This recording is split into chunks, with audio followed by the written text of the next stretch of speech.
lugar paradisíaco, que é uma utopia, e vocês já ouviram falar. Para mim, era Xangri-Lá, Mineiros. A vovó morava aqui, vovó Alvarina.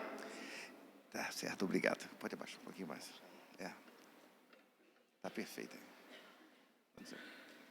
A vovó morava aqui e eu morava em Guiratinga, com a família paterna. Então, nas férias, julho, dezembro, janeiro, era aqui com a mamãe e os meus primos. Era o melhor lugar do mundo. Mas Mineiros não ia nem na Moita Redonda, né? Não chegava no Cedro. Era no Mineirinho, no Quebra-Dedo e pronto, acabou. Vocês nem sabem que existia esses nomes aqui, né, não? Mas Mineiros agora virou essa metrópole, né? Essa cidade progressista, de um clima maravilhoso. E eu fico pensando, se talvez um dia eu vier para essas bandas, porque eu estou há 26 anos em Recife, passamos 11 em Altaraguaia, no campo missionário, vamos assim dizer, mas eu acho que, se por acaso, depois de jubilado, eu acho que um lugar bom de estar é Mineiros. E aqui eu tenho os meus primos, isso para mim é tão importante, e pessoas muito queridas. E eu agradeço a Deus por cada uma de vocês, pessoas maravilhosas e queridas, né? E tanta gente que eu gostaria de dizer, mas não vou citar o nome de ninguém, para não falar, você não falou meu nome, mas é uma alegria enorme estar aqui. Estou com a minha esposa, Raquel, essa mulher que me tolera há tanto tempo, ela merece um prêmio, parceira, amiga. Temos 3 filhos, um quarto, que era filho por adoção, já está com o Senhor Jesus, que foi levado num acidente automobilístico em 27 de janeiro de 99, eu acho que o ano passado eu contei isso aqui, mas temos 3 filhos casados, o André é o filho do meio, loiro, ele é branquinho, ele mora em Recife, e tem 2 filhinhas, o Guilherme, que é pastor, faz um trabalho maravilhoso. Se você quiser entrar nas redes sociais, Somos a Ponte. Somos a Ponte, você entra aí nas redes sociais, você vai ver um trabalho extraordinário que eles têm feito no Recife. Em 5 anos já tem uma frequência de mais de 2.500 pessoas em 2 lugares, no Recife Antigo e também lá em Boa Viagem, vai para a Zona Norte, está em Natal. Ou seja, um trabalho em expansão como este aqui, Casa de Esperança. Autônomo, é uma igreja cristã mesmo, reformada, bíblica.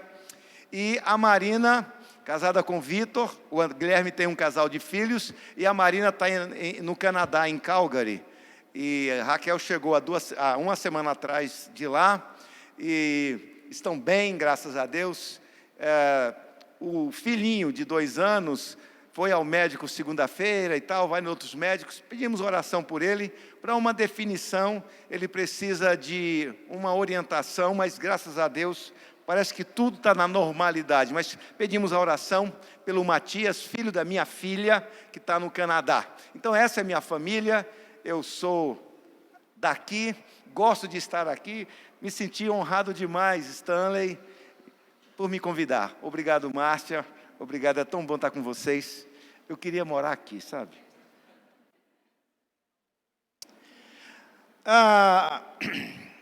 Nós tínhamos chegado de uma viagem onde estivemos por 1 mês fora. E uma semana depois eu vim às pressas para Goiânia, porque a mamãe caiu enferma. Ela, pneumonia, 84 anos, foi internada e ficou mais de 2 semanas na UTI. E a minha esposa, Raquel, e minha irmã, a mãe do Isaac, foram para o Canadá para estar com a minha filha. E de última hora, mesmo estando 1 mês fora, deixei a igreja lá para vir dar o suporte. Passei 15 dias aqui, voltei para o Recife. Eu acho que há 2 semanas atrás. E tínhamos marcado essa estada aqui com vocês. E chegamos, ela está em recuperação, mas não está se recuperando como deveria.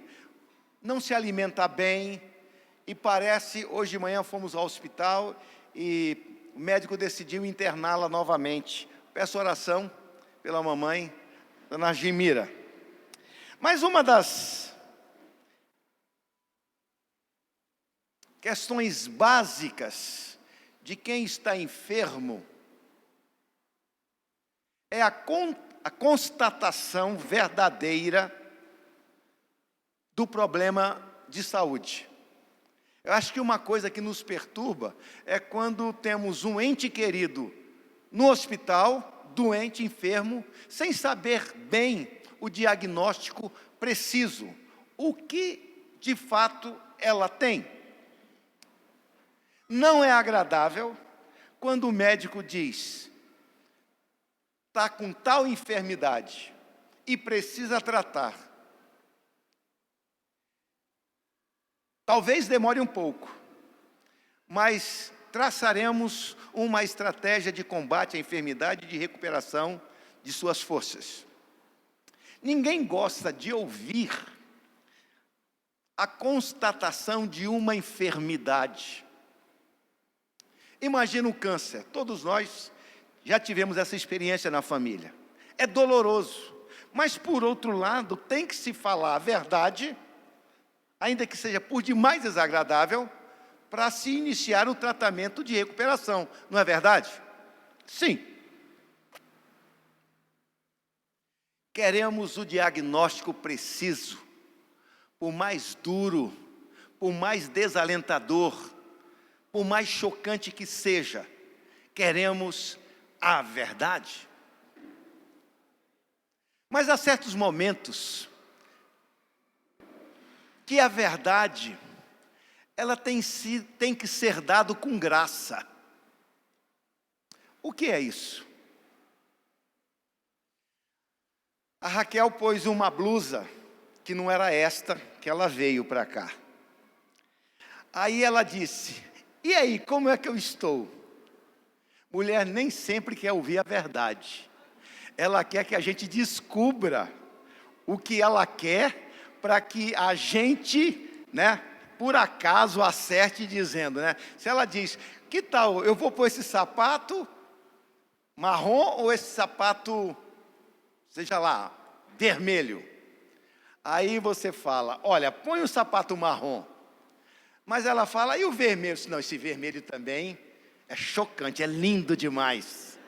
Então a gente tem que ir driblando a mulher para saber o que ela quer ouvir. Então a gente tem que dizer a verdade, mas a verdade com graça, não é assim? Aí ela disse: e aí? Não essa blusa não, uma outra. Aí eu disse: essa blusa é bonita. Mas ela já percebe no meu jeito de falar que eu estou mentindo, que eu não estou sendo verdadeiro. Eu falo a verdade. Aí eu falo: eu acho que ela parece que é um pouquinho folgadinha, mas ela está bonita. Ela já está entendendo que eu estou querendo que ela coloque outra. E assim ela o fez. Então, todos nós queremos a verdade.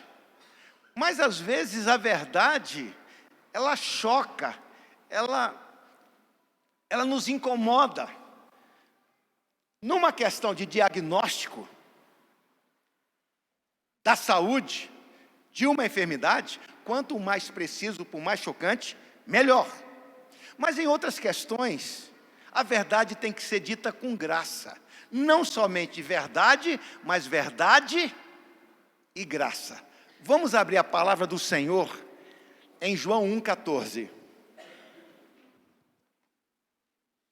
Evangelho de João, terceiro evangelho, capítulo 1,14.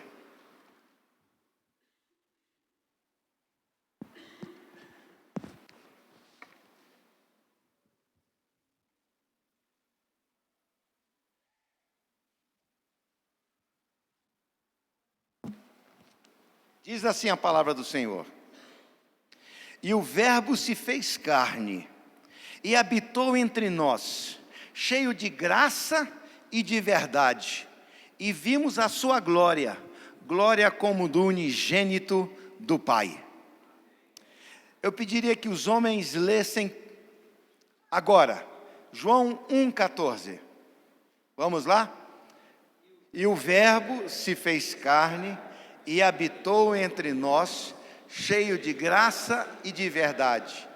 E vimos a sua glória, glória como do unigênito do Pai. Agora as mulheres. E o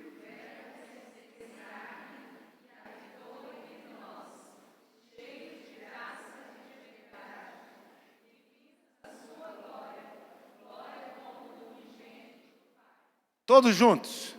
E o Verbo se fez carne e habitou entre nós, cheio de graça e de verdade. E vimos a sua glória, glória como do unigênito do Pai. Aqui está falando da pessoa de Jesus Cristo.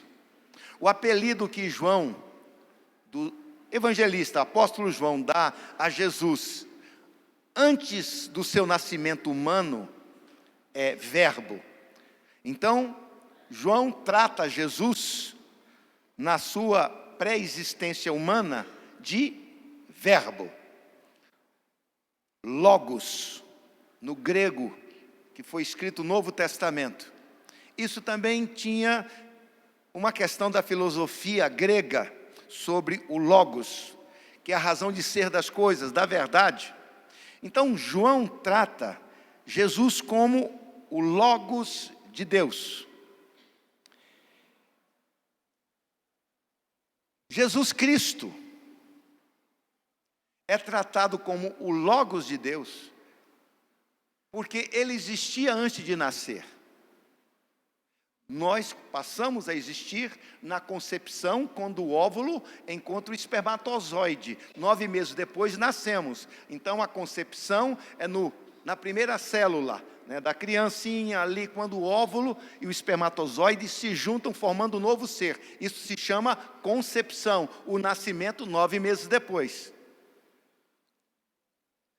Jesus Cristo existia antes de nascer, porque ele é divino, ele é Deus. Creio em Deus Pai Todo-Poderoso, Criador dos céus e da terra, em Jesus Cristo, seu único Filho, o qual foi concebido pelo poder do Espírito Santo, nasceu da Virgem Maria, padeceu sob o poder de Pôncio Pilato, foi crucificado, morto e sepultado.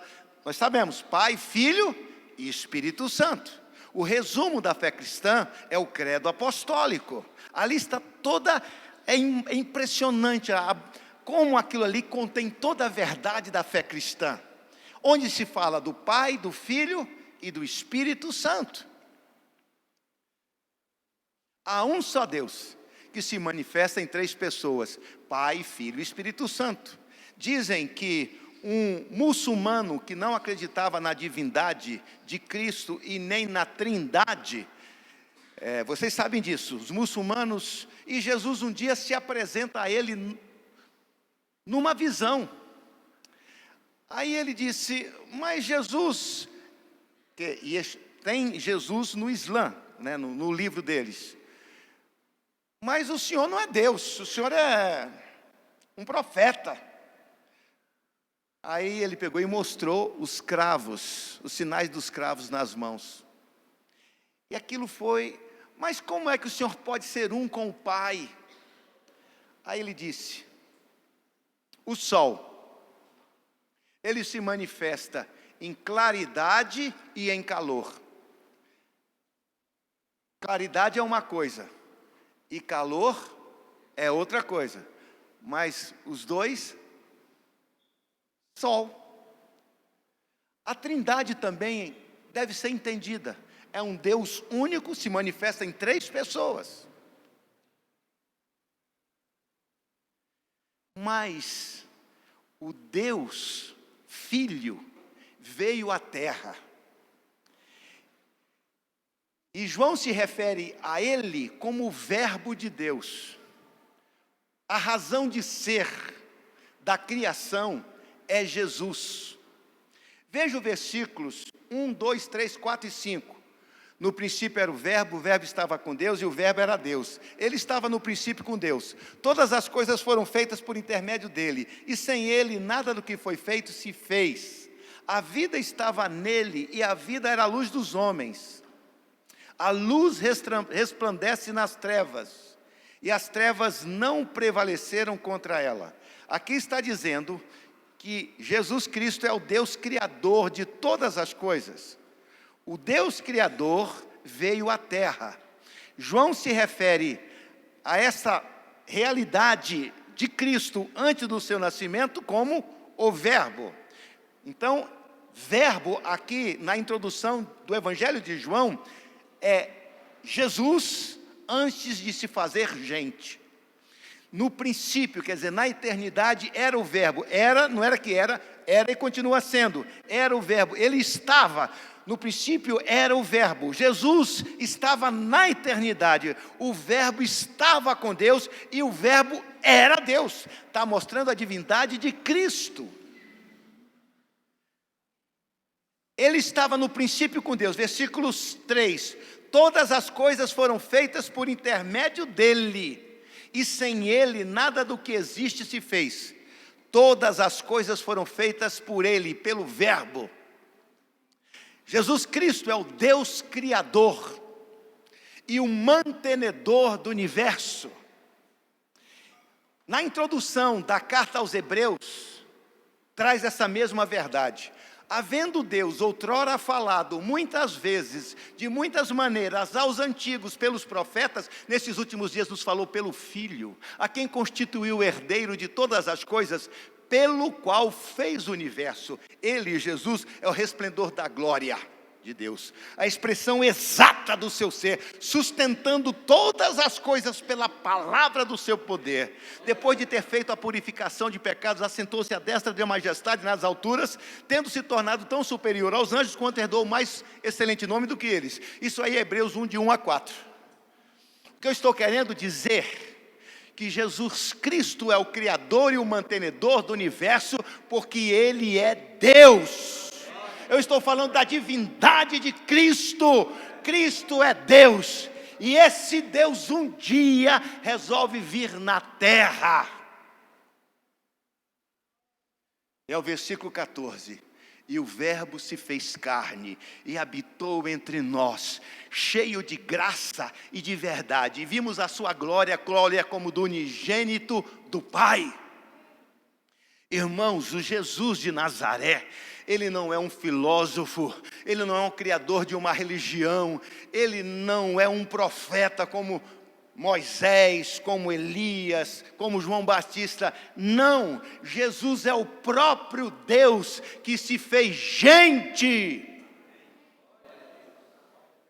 É o versículo 14. E o verbo se fez carne e habitou entre nós. O Deus eterno se fez carne, se fez gente. Jesus, na sua pré-existência, ele era só divino, mas Jesus vindo na terra, ele se tornou humano, e esse é um mistério. Jesus contém em si as duas naturezas harmoniosamente. Ele não é uma simbiose de duas naturezas, divina e humana. Ele não é 50% divino e 50% humano. Ele é 100% divino e 100% humano. As duas naturezas em Cristo Jesus. Vocês estão entendendo a mensagem de Cristo? É a mensagem de que Deus veio à terra. Amém? Amém. E o verbo se fez carne e habitou entre nós, cheio de graça e de verdade.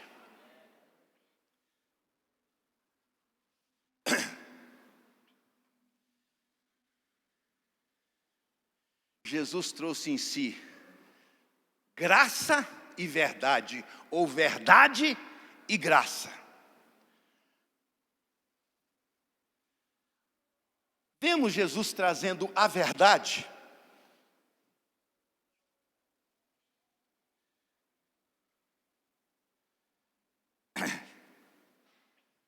Abre aí o Evangelho de João, vamos ver alguns trechos, quando Jesus trouxe verdade e graça.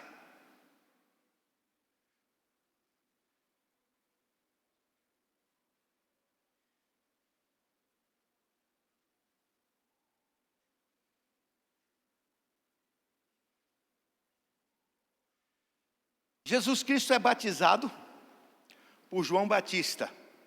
Versículo 32. E João testemunhou dizendo: vi o Espírito Santo descer do céu como uma pomba e pousar sobre ele. Eu não o conhecia. Aquele, porém, que me enviou a batizar, Deus Pai, com água me disse: aquele sobre quem vires descer e pousar o Espírito Santo, esse é o que batiza com o Espírito Santo. Pois eu de fato vi e tenho testificado que ele é o Filho de Deus. Versículo 29, João 1, 29. No dia seguinte, viu João a Jesus que vinha para ele e disse: eis o Cordeiro de Deus, que tira o pecado do mundo. João Batista foi trazido como último profeta para apresentar, o cicerone de apresentar: eis o Cordeiro de Deus que tira o pecado do mundo. E Deus que o tinha comissionado a apresentar Jesus no mundo, e por isso ele foi batizado, que ele batizou a Jesus, João. Aquele quem você vir, o Espírito Santo é esse que bate, esse é o Filho de Deus. Então João Batista veio para apresentar Deus ao mundo, Deus homem ao mundo. E isso aconteceu no batismo. Logo depois do batismo, Jesus Cristo encontra 2 discípulos de João Batista que procuram a Jesus, porque eles ouviram do seu mestre, Rabi João Batista, apresentar: eis o Cordeiro de Deus que tira o pecado do mundo. Então os 2 discípulos de João Batista deixaram João Batista para seguir agora Jesus. Um deles era João e o outro era André. E aqui no versículo 40 diz: era André, o irmão de Simão Pedro, um dos 2 que tinham ouvido o testemunho de João e seguido a Jesus. Ele achou primeiro o seu próprio irmão Simão, que é Pedro, a quem disse: achamos o Messias, que quer dizer o Cristo. E André levou Pedro a Jesus. Olhando Jesus para ele, disse: tu és Simão, o filho de João, tu serás chamado Cefas, que quer dizer Pedro. Ele disse a verdade ou não a respeito do apóstolo Pedro, irmão de André, que ouvira de André: achamos o Cristo Messias. Quando André traz Pedro a Jesus, Jesus diz: tu és Pedro,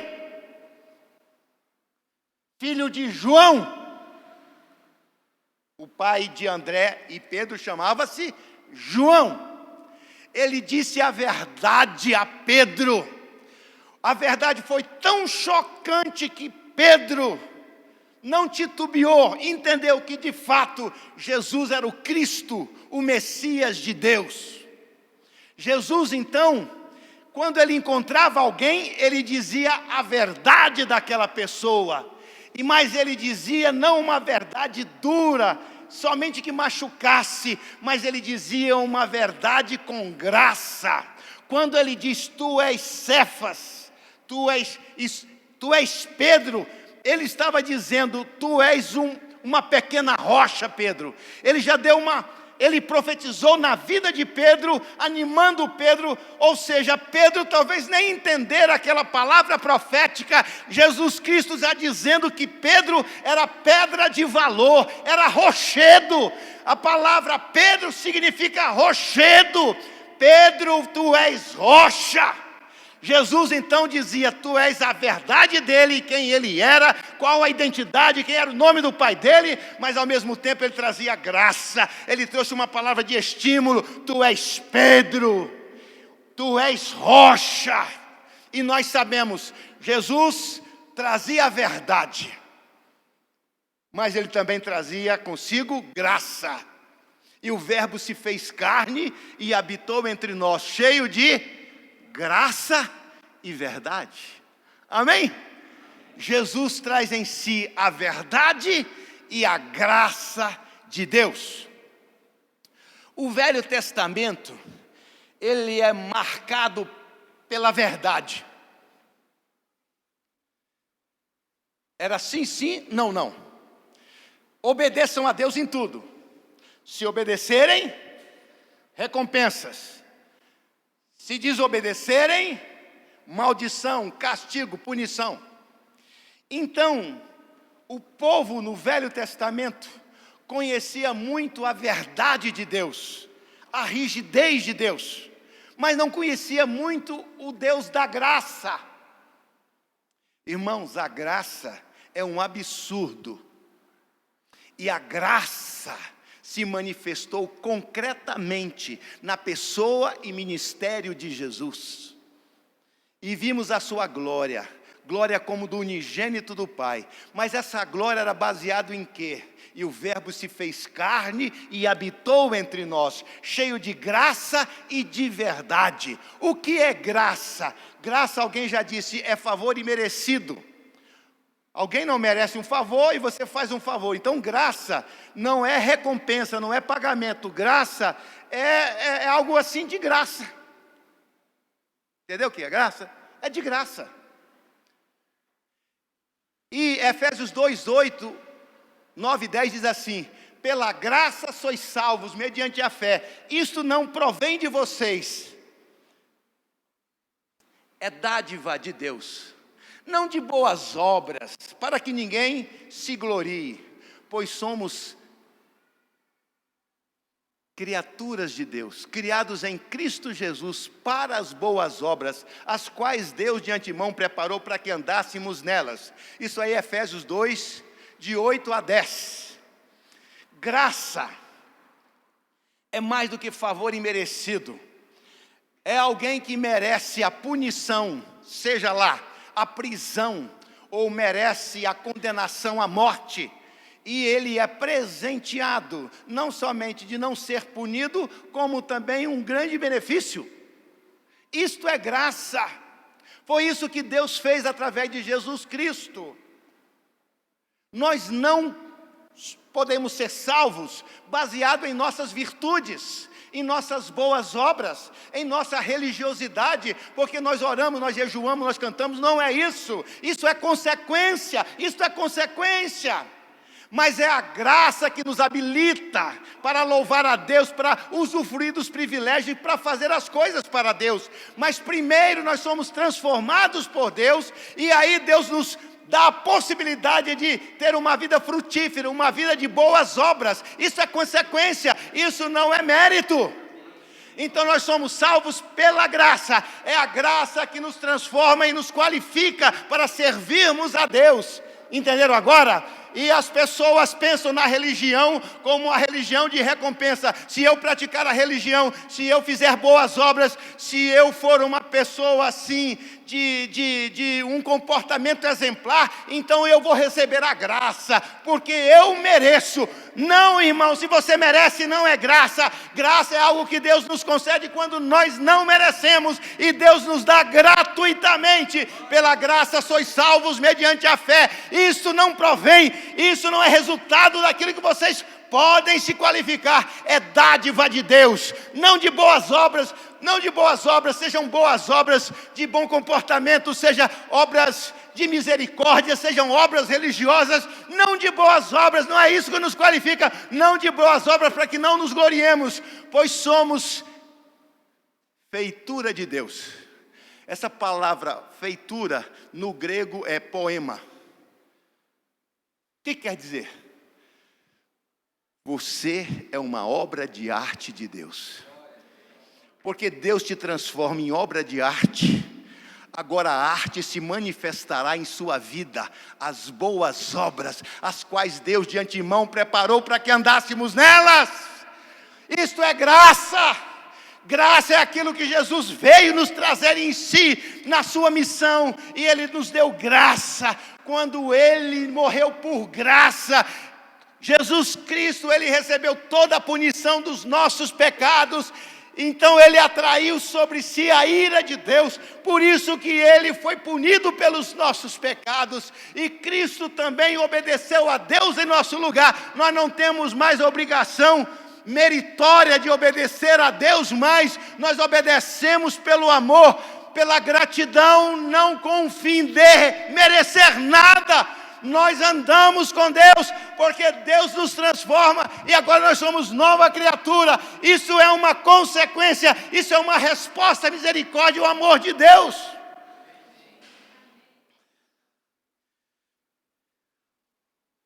Jesus trouxe verdade e graça. Amém? Vejamos um pouquinho mais à frente. Capítulo ainda 1 de João. 45. Filipe encontrou a Natanael e disse-lhe: achamos aquele de quem Moisés escreveu na lei e a quem se referiram os profetas, Jesus, o Nazareno, filho de José. Perguntou-lhe Natanael, João 1,46, perguntou-lhe Natanael: de Nazaré pode sair alguma coisa boa? Respondeu-lhe Filipe: vem ver. Jesus viu a Natanael aproximando-se e disse a seu respeito: eis um verdadeiro israelita, em quem não há dolo, não há mancha, não há defeito. Perguntou-lhe Natanael: de onde me conheces? Respondeu-lhe Jesus: antes de Filipe te chamar, eu te vi quando estava debaixo da figueira, talvez orando. Então exclamou Natanael: mestre, tu és o Filho de Deus, tu és o Rei de Israel. Ao que Jesus lhe respondeu: porque eu disse que te visse debaixo da figueira, crês? Pois maiores coisas do que estas verás. E acrescentou: em verdade te digo, que vereis o céu aberto e os anjos de Deus subindo e descendo sobre o Filho do Homem. Amém? E o Verbo se fez carne e habitou entre nós, cheio de graça e de verdade. Jesus encontra Natanael, um homem exemplar, sincero, um homem espiritual, em quem Jesus disse: nesse homem, poucas pessoas, Jesus disse isso, em quem não há dolo, em quem não há culpa. Este homem é o seguinte: vive conforme o padrão de Deus. Jesus disse a Natanael, ele disse a verdade. E sempre que Jesus encontrava com alguém, ele dizia a verdade e também trazia graça. Tu és Cefas, tu és Simão, filho de João, mas tu serás rocha. Jesus, ele sempre queria levantar o moral, o ânimo da pessoa. Jesus está aqui nessa noite e conhece a sua verdade, mas Jesus não conhece somente a sua verdade, Jesus conhece a sua verdade e Ele quer hoje dispor sobre você graça, graça, graça. Tu és Simão, mas tu és rocha, rocha de valor. Tu és rocha, Pedro, tu és Natanael. Natanael, você é um homem exemplar, mas você ainda verá coisas maiores, Natanael. Jesus não somente trazia a verdade, mas Jesus trazia verdade e graça. Eu quero dizer que Jesus conhece a sua verdade, a sua realidade, a sua verdade, quem você é de fato, quando ninguém está vendo quem você é de fato, mas Jesus não te condena. Jesus derrama sobre você nessa noite graça. E o Verbo se fez carne e habitou entre nós, cheio de graça e de verdade. Ele encontrou mais gente à frente. Ele estava em Caná da Galileia. Faltou vinho no casamento. E Jesus, ao invés de transformar água em Coca-Cola, ele transformou água em mais vinho. Depois de 3 dias da turma, ó. Você imaginou uma coisa dessa? Mas o vinho foi tão bom, tão bom, tão bom, que o responsável pela festa falou assim: isso não podia fazer não? Deixaram o melhor vinho para o final. Jesus fez um vinho excelente. Irmãos, a verdade naquele lugar, imagina, para qualquer família que faça uma festa de casamento, era desesperadora. Mas Jesus veio com graça. Amém? Se está acabando o vinho na sua vida, no seu casamento, pode saber que Jesus quer transformar a água em vinho na sua realidade. Porque é aquele que não somente vem com a verdade, mas ele vê a nossa verdade, a nossa dificuldade, o nosso problema e nos traz também graça. Yes! Que coisa boa! Eu fico aqui vibrando com essas coisas. Mas continue, capítulo 2 de João. Jesus chega no templo. 2,13. Estando próximo à Páscoa dos judeus, subiu Jesus para Jerusalém e encontrou no templo os que vendiam bois, ovelhas e pombas e também cambistas assentados. Ele, tendo feito um chicote, azorrague, de cordas, expulsou a todos do templo, bem como as ovelhas e os bois. Derramou pelo chão o dinheiro dos cambistas e virou as mesas. E disse aos que vendiam as pombas: tirai daqui estas coisas, não façais da casa do meu pai casa de negócio. Lembraram-se os discípulos do que está escrito: o zelo da tua casa me consumirá. Jesus, Ele é verdade. E o Verbo se fez carne, cheio de graça e verdade. Jesus às vezes nos choca. Jesus chocou aqui aqueles homens que não tinham temor a Deus e tinham feito do culto a Deus no templo lugar de comércio e de lucro. Jesus ali chega e os expulsa, derruba as mesas dos cambistas e sai com chicote, dando em todo mundo e dizendo: a casa do meu pai é casa de oração. Jesus às vezes precisa usar o chicote nas nossas costas, porque a gente se faz de desentendido. Vai seguindo o famoso filósofo brasileiro Zeca Pagodinho: deixa a vida me levar, vida leva eu. E você vai levando, entra um mês, um semestre, um ano, outro ano, e vai levando a sua vida. Eu mando na minha vida, eu faço dela o que quer, ninguém tem nada a ver com isso. Não, eu não sou contra Deus não, mas eu que mando na minha vida. Mas você está deixando de agradar a Deus, você está desobedecendo a Deus. E Deus às vezes precisa chegar na sua vida como Ele chegou na escadaria do templo, com chicote nas mãos. Deus às vezes, para nos mostrar a verdade, tem que nos chicotear. A Bíblia diz em Provérbios que o chicote é para a costa do insensato. Quem é o insensato? É o insensível, aquele que se faz de besta. Cuidado, porque você às vezes vai trombar com Jesus Cristo, que vai te dizer a verdade com chicote. Mas mesmo o chicote dele é para nos mostrar graça. Amém? E o Verbo se fez carne, cheio de graça e de verdade. Amém?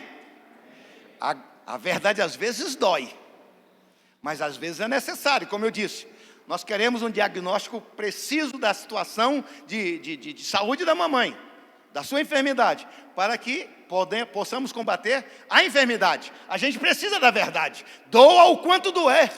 E às vezes a gente não sabe, mas às vezes a gente vai levando a vida e Deus diz: eu preciso falar umas verdades para você, eu preciso te confrontar. E a gente não se deixa confrontar, e aí Deus vem com chicote. Mais à frente, capítulo 3. 3:1. Havia entre os fariseus um homem chamado Nicodemos, um dos principais dos judeus. Este de noite foi ter com Jesus e lhe disse: Rabi, sabemos que és mestre vindo da parte de Deus, porque ninguém pode fazer esses sinais que tu fazes se Deus não estiver com ele. 3:3. A isso respondeu Jesus: em verdade te digo, se alguém não nascer de novo, não pode ver o reino de Deus. Perguntou-lhe Nicodemos: como pode um homem nascer sendo velho? Pode porventura voltar ao ventre materno e nascer segunda vez? Respondeu Jesus: em verdade te digo, quem não nascer da água e do Espírito, não pode entrar no reino de Deus. O que é nascido da carne é carne, o que é nascido, que é Espírito. Não te admires eu te dizer, importa-vos nascer de novo.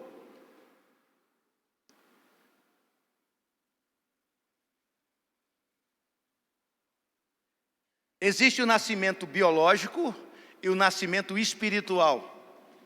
Jesus estava dizendo a Nicodemos, que era um fariseu. Os fariseus eram a linha mais xiita da religião judaica. Eles criaram muitas outras leis, além das leis de Moisés. Mas existia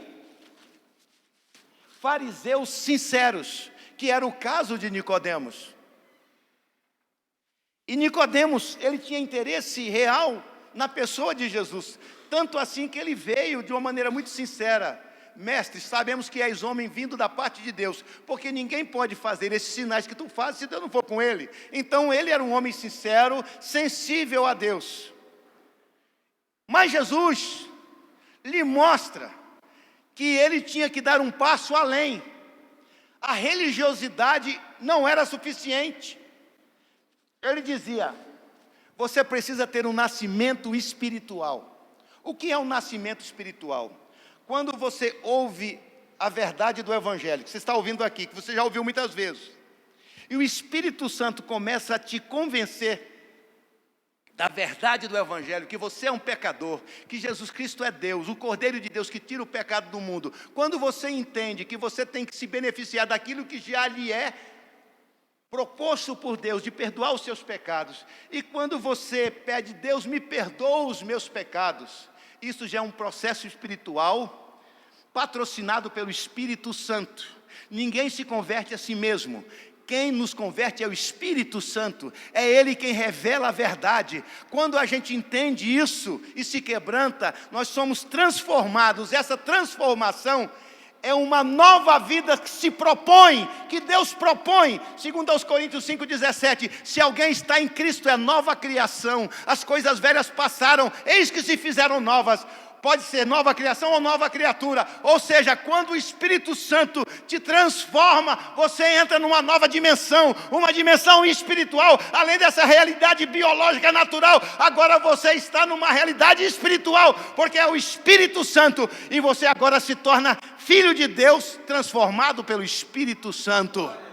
Era isso que Jesus Cristo, essa era a verdade de Jesus a um homem padrão religioso dos judeus, Nicodemos, fariseu: você tem que nascer de novo. É duro, mas é graça.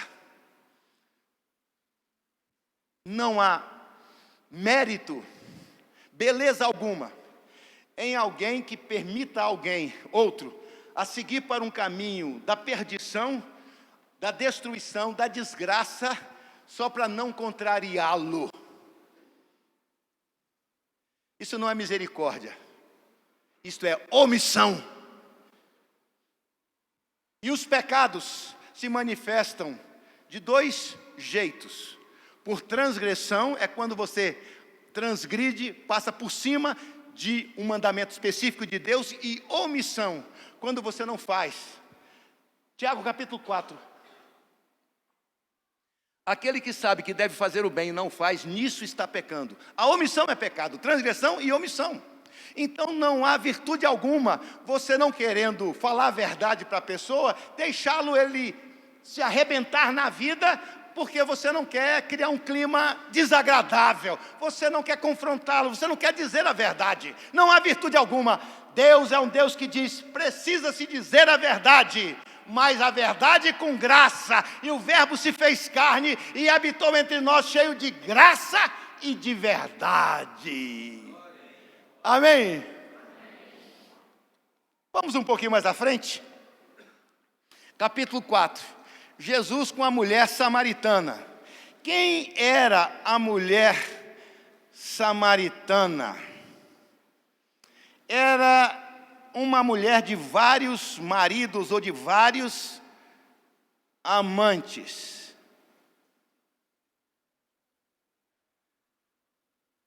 Jesus então quer falar a verdade com graça àquela mulher. Era uma mulher desprezada na sua cidade, pela sociedade, pelos religiosos. Porque quem era essa mulher? Capítulo 4 de João, versículo 16. Acudiu-lhe Jesus: vai, chama teu marido, vem cá. João 4,16, 4,17. Ao que lhe respondeu a mulher: não tenho marido. Replicou-lhe Jesus: bem disseste, não tenho marido, porque 5 maridos já tiveste, e este agora que tens não é teu. Isto disseste com verdade.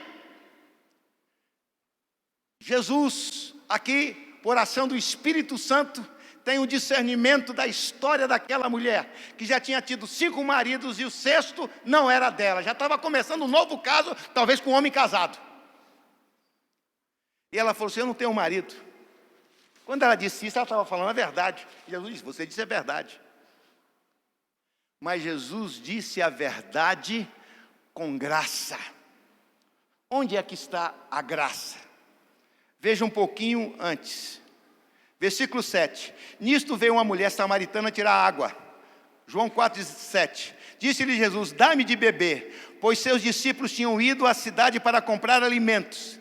Então lhe disse a mulher samaritana: como sendo tu, judeu, pede de mim, que sou mulher samaritana? Porque os judeus não se dão com os samaritanos. Respondeu-lhe Jesus: se conheceres o dom, a dádiva, a graça de Deus, troca esse dom por graça. Se conheceres a graça de Deus, e quem é que te pede, dá-me de beber, tu lhe pedirias e ele te daria água viva. Significado espiritual. Respondeu-lhe a mulher: Senhor, tu tens com o que tirar, e o poço é fundo. Onde, pois, tem águas vivas para dar? Versículo 12. És tu, porventura, maior do que o nosso pai Jacó? Perguntou a samaritana a Jesus, que nos deu o poço, o qual ele mesmo bebeu, e assim também os seus filhos e seu gado. Afirmou Jesus: quem beber dessa água tornará a ter sede. Aquele, porém, que beber da água que eu lhe der, nunca mais terá sede para sempre. Pelo contrário, a água que eu lhe der será uma fonte a jorrar para a vida eterna. Disse a mulher: Senhor, dá-me dessa água, para que eu não mais tenha sede, nem preciso vir a este lugar. Meus amados irmãos, Jesus falou a verdade àquela mulher, mas falou a verdade com graça. Mulher, a tua sede não é sede física, a tua sede é espiritual. Jesus conhecia a história da samaritana. Ele conhecia o coração dela. Tem certas pessoas que estão numa circunstância que não gostaria de estar. Às vezes a gente julga muito pessoas que talvez estejam no prostíbulo, meninas de programa, mas não sabemos a história dessas pessoas. E Deus não olha com os olhos humanos. Deus olha além. E Deus conhecia aquela mulher. Nós não sabemos a sua história. Talvez tenha sido abusada por um patrão ou por um parente. Aquela mulher ali, Jesus disse: eu quero te dar água viva. E o verbo se fez carne e habitou entre nós, cheio de graça e de verdade. Ele fala a nossa verdade. Às vezes ele nos confronta como confrontou os vendilhões do templo. Assim como ele confrontou o religioso Natanael e o religioso Nicodemos. Jesus confrontou a samaritana, mas com todos eles Jesus veio com graça. É esse Jesus que essa igreja prega, é esse Jesus que faz essa razão aqui de existir, é esse Jesus que nós estamos dizendo e dizendo a todos com verdade e graça. Essa é uma igreja chama pecado de pecado, mas de Jesus Cristo veio para perdoar os pecados, perdoar os pecadores. Essa é a missão da igreja Casa de Esperança. Essa é a nossa esperança, onde se fala a verdade com graça, graças a Deus. Aleluia! Que Deus nos abençoe. Amém.